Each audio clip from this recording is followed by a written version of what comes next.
So let's start with our first question. Find the number which will occur at the place of question mark. So इथे एक series दिलेली आहे आणि जो शेवटचा क्वेश्चन मार्क आहे तिकडे कोणता नंबर येईल हा आपल्याला प्रेडिक्ट करायचा.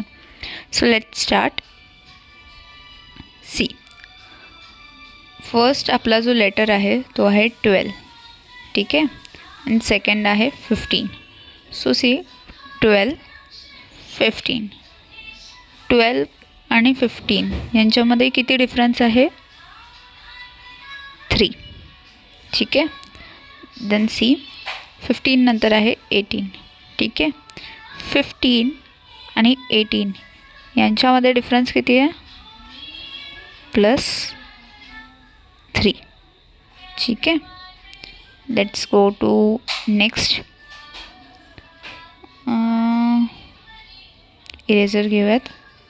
So I can tell you after things also.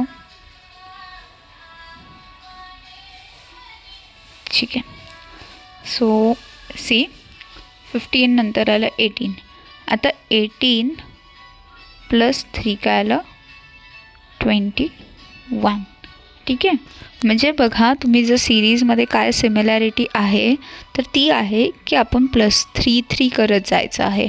ठीक आहे. 12 + 3 15, 15 + 3 18, 18 + 3 21. म्हणजे आपली नेक्स्ट स्टेप काय असायला पाहिजे की 21 + 3 किती यायला पाहिजे आपलं? 24. काय यायला पाहिजे answer? 24. Option A 24 is the answer. ठीक आहे. आन्सर 24 आहे.